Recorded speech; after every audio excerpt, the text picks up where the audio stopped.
Hey everybody, welcome back to Watch It Played. My name is Rodney Smith, and this is Luke Smith, and we're playing Mansions of Madness 2nd Edition. That's right. Before we get started though, Luke, I just want to mention there were quite a few comments complimenting your fine British accent, I think is what you're going for. Why, thank you. That's right. Eugene the Butler.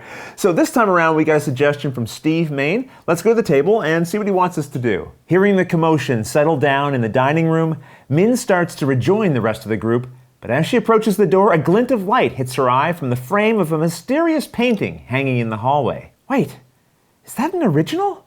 No, it couldn't be. Min whispers to herself, the boys are fine. This should only take a second. Min hurries over to the painting, studying the brushstrokes and colors. Its imagery similar to a painting her former employer had sought for so long. So the app is now telling us that this is a mysterious painting of a landscape under the night sky, and we have the option to search it as an action, and that's what Steve wants us to do. As Min looks closer, she can see shadowy figures amidst the landscape. However, something in the stars catches her interest. And now we're being told we have to test Min's lore. Right, we'll see if her studies reveal anything about this painting. Min's lore isn't great. She's got a value of 3, and that's how many dice we're going to roll. And the app isn't telling us how many successes we need.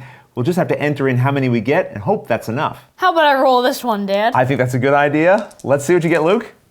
Well, this isn't bad. We've got 1 success and 1 fail, and 1 here that we could turn into a success. Yeah, I think we should have at least 2 successes. Okay, so we'll spend 1 of her tokens. She, of course, has an ability that lets her re-roll a die. But we should save that for later. Luke, I agree. I'm entering 2 successes into the app, and we're told that Min identifies several of the specks of light in the sky as planets. They're all occupying the same section of the sky as if coming into alignment, not unlike the planets in the sky tonight. Beneath the painting, a plaque reads, "In memory of Lilith Vanderbilt." And then we're told Min gains 2 clue tokens. Well, we can't forget, Min moved 1 space, then did a search. She still has 1 space of movement left over. I think she should go exploring to the north. Leaving Harvey and William behind.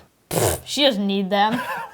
You know what, I'm not sure, I think she probably does need them. Well, still, but... I like the way you're thinking though, because I think Min is maybe getting sucked into the mystery a little bit of this mansion. Yeah. Right, she was going to join them, and then she saw this painting, and she's being drawn further into the mansion, you know, which is sort of what a haunted house would do, right? As you explore and separate yourself from the group. So we will have Min travel up here. Now, once she enters this room, we can tap and reveal this icon. And this doesn't cost an action. Basically, it's allowing Min to be able to see what's around the corner here. On the opposite side of the bathroom, the hall continues into a dead end. In the room, Min can see that someone acting in a hurry has knocked over a stack of papers. Also, as we can see, 3 doors lead to other rooms of the mansion. Wow, lots more areas to explore. Yeah, but I think we'll have to leave these ones for later because Min's turn is over and now we're going to go back to Harvey and William. Looking at the application, if I tap on Eugene, it tells me that there's nothing more to do with him, at least for now. But we still leave his token on the board. So I don't get to do an accent this time? You know, actually, this is not entirely true. Luke, if I tap on Eugene,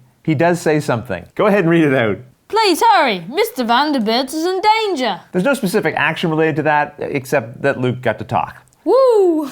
Okay, Luke, now what are we going to have happen here? Well, there's a lot of search tokens. Yeah, we got 3 of them here. It'd be nice to get into this back corner. Now, there is a dashed line here, but you can't move through those, so we will have to take the long way around. And maybe the best way for us to do that is, again, by using the push action. William, that overgrown snake won't be the last of the dangers we face. We must hurry. Harvey gives William a gentle push, and although he's an older man, he's made of stern stuff, and William moves to the other side of the room. Be careful as you rummage around, William. You never know what you'll find. I'm going to check here in this corner. Harvey's standing in front of a china cabinet that's been repurposed to store all manner of knickknacks. Using a search action, we find that the cabinet holds candles, wooden statuettes, stones, beads, and other random objects. Anyone else may have dismissed these as useless objects. But not Harvey. That's right, Luke. He furrows his brow in deep concentration. And now we're told to test lore. Once again, the app is telling us just to enter our successes. It's not telling us how many we need.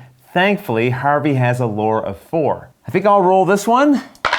And I only got 1 success, but I can turn that other die into a success as well. As Harvey digs through the objects, he begins to form a hunch that makes him uneasy. He's heard of objects such as these found at the site of occult rituals.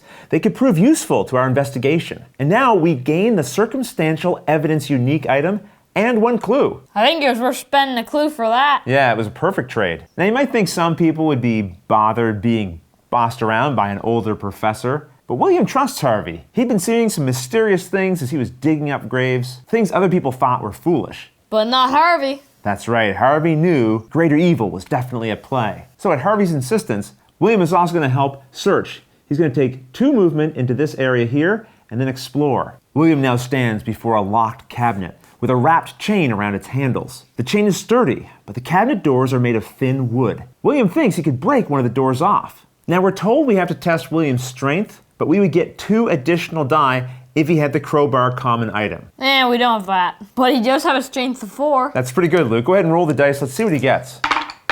Well, we're pretty consistent. Yes, we've had 1 success and 1 almost success several times now. Should we spend another clue token? Yes.